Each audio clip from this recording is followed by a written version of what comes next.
ಪ್ರಭು ಯೇಸುವೇ, ಮುಂಜಾವಿನಿಂದ ಈ ಕ್ಷಣದವರೆಗೆ ನಮ್ಮ ಇಡೀ ದಿನದಲ್ಲಿ ನೀವು ನಮ್ಮೊಂದಿಗಿದ್ದು ನಮ್ಮನ್ನು ಮುನ್ನಡೆಸಿದ್ದೀರಿ.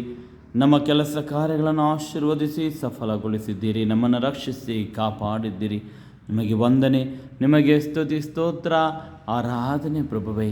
ಮನದಾಳದಿಂದ ನೀವು ನಮಗೆ ಮಾಡಿರುವ ಪ್ರತಿಯೊಂದು ಉಪಕಾರವನ್ನು ಸ್ಮರಿಸುತ್ತೇವೆ, ನಿಮ್ಮನ್ನು ವಂದಿಸುತ್ತೇವೆ, ಆರಾಧಿಸುತ್ತೇವೆ ಪ್ರಭುವೇ.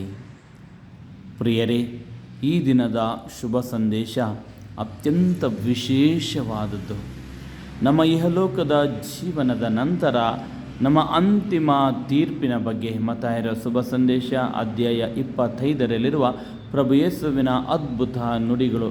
ಈ ತೀರ್ಪು ಸ್ವತಃ ಪ್ರಭು ನೀಡುವ ತೀರ್ಪು ಮತ್ತು ಪ್ರಭುವೇ ನುಡಿದಿರುವ ಮಾತುಗಳು. ಇಡೀ ತೀರ್ಪಿನಲ್ಲಿ ನಾವು ಎಷ್ಟು ಸಲ ಪ್ರಭುವನ್ನು ಸ್ತುತಿಸಿ ಆರಾಧಿಸಿ ವಂದಿಸಿದ್ದೇವೆ ಎಂದು ಕೇಳಲಿಲ್ಲ. ಬದಲಾಗಿ ಪ್ರಭುವಿನ ಮೇಲಿನ ನಮ್ಮ ವಿಶ್ವಾಸದ ಫಲವಾಗಿ ಮತ್ತು ಆ ವಿಶ್ವಾಸವನ್ನು ಹೇಗೆ ಕಾರ್ಯರೂಪದಲ್ಲಿ ಮಾಡಿ ತೋರಿಸಿದ್ದೇವೆ ಎಂಬುದರ ಬಗ್ಗೆ ಪ್ರಭು ನಮಗೆ ಕೇಳುತ್ತಾರೆ.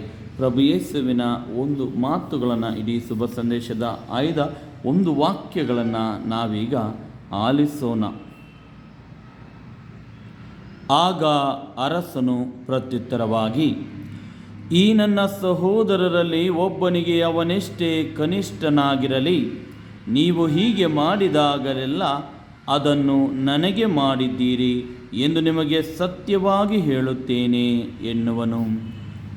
ಪ್ರಭು ಯೇಸುವಿನ ಮಾತುಗಳು ಇವು.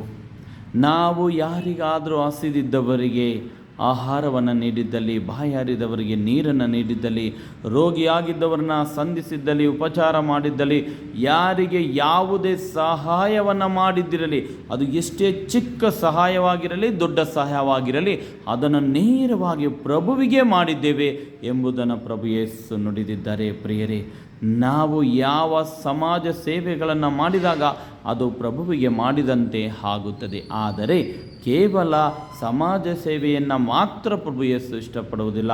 ಮೊದಲು ಅವರ ಮೇಲಿನ ವಿಶ್ವಾಸ, ಕುರಿಮರಿಯನ್ನು ಅವರ ಬಳಿ ಕರೆದಿದ್ದಾರೆ ಅಂದರೆ ಅವರ ಕುರಿಗಳನ್ನು ಅವರ ಬಳಿ ಕರೆದಿದ್ದಾರೆ ಅಂದರೆ ಅದು ಅವರಲ್ಲಿ ವಿಶ್ವಾಸವಿಟ್ಟವರು, ಅಂದರೆ ಪ್ರಭು ಯೇಸುವಿನ ಮೇಲಿನ ವಿಶ್ವಾಸವೂ ಮುಖ್ಯ. ಹಾಗೆಯೇ ಅದರೊಂದಿಗೆ ನಾವು ಮಾಡುವ ಸತ್ಕ್ರಿಯೆಗಳು ಮುಖ್ಯ. ವಿಶ್ವಾಸ ಮತ್ತು ನಮ್ಮ ಸತ್ಕ್ರಿಯೆಗಳು ನಮ್ಮನ್ನು ಪ್ರಭುವಿನ ಸಮ್ಮುಖಕ್ಕೆ ಕರೆದೊಯ್ಯುತ್ತವೆ, ನಿತ್ಯ ಜೀವಕ್ಕೆ, ಸ್ವರ್ಗಕ್ಕೆ ನಮ್ಮನ್ನು ಬಾಧ್ಯಸ್ಥರನ್ನಾಗಿ ಮಾಡುತ್ತದೆ. ಪ್ರಿಯರೇ, ಇದನ್ನು ಅರಿತು ನಮ್ಮ ದೈನಂದಿನ ಜೀವನವನ್ನು ಜೀವಿಸೋಣ. ಪ್ರಭು ಮೆಚ್ಚುವಂತಹ ವಿಶ್ವಾಸ ಮತ್ತು ಸತ್ಕ್ರಿಯೆಗಳು ನಮ್ಮದಾಗಲಿ. ಪರಮ ಪ್ರಸಾದದಲ್ಲಿರುವ ಪ್ರಭು ಯೇಸು ಪ್ರತಿಯೊಬ್ಬರನ್ನು, ಅವರನ್ನು ವೀಕ್ಷಿಸಿ ಪ್ರಾರ್ಥಿಸುವ ಎಲ್ಲರನ್ನ ಆಶೀರ್ವದಿಸಲಿ. ಆಮೀನ್.